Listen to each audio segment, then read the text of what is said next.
Gut. Gut.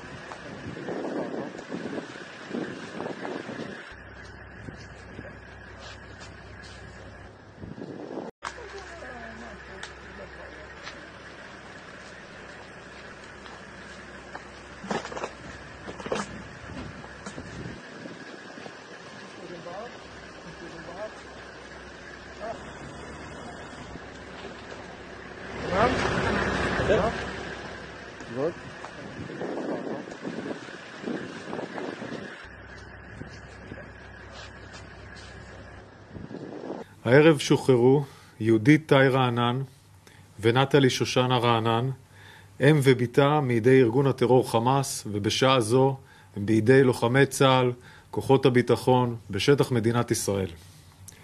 השתיים נחטפו על ידי ארגון הטרור חמאס במתקפת הפתע הרצחנית בשבת שעברה, עת שהתארחו בקיבוץ נחל עוז.